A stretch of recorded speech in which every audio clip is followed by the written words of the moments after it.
To ask the Scottish Government how it is engaging with Highlands and Islands communities on the future of land reform policy. Cabinet Secretary. I fully understand the cultural, economic and social importance of land reform and community ownership to people across the Highlands and Islands, and I will always ensure that their views are heard in the development of policy.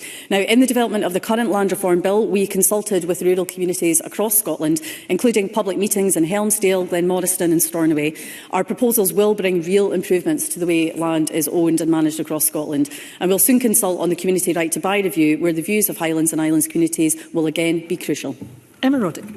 I thank the Cabinet Secretary for that answer. I, like many, was deeply concerned to see the sale of Slate Peninsula, given the response of community members who are surprised and worried that they won't get a say in what happens to the land next. I have written to the Cabinet Secretary seeking her support and asking her to convene a meeting of relevant stakeholders. It should be a given that communities get the chance and any available support to purchase land when it enters the market. So can the Cabinet Secretary speak to how the Land Reform Bill will support communities like Slate, and is there any support that she can offer them in the meantime?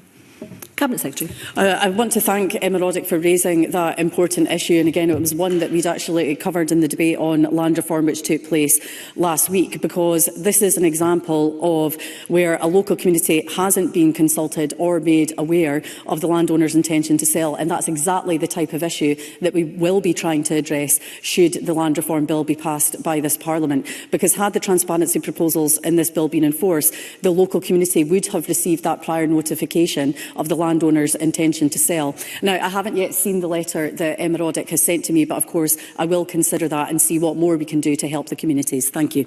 Supplementary. Rosie Grant. Thank you, Presiding Officer. In considering that, would the Cabinet Secretary look at intervening and asking the Clandonald Lands Trust to put the sale on pause, to enable the community to look at what is happening and perhaps come up with a bid themselves or in some way influence the sale of the land?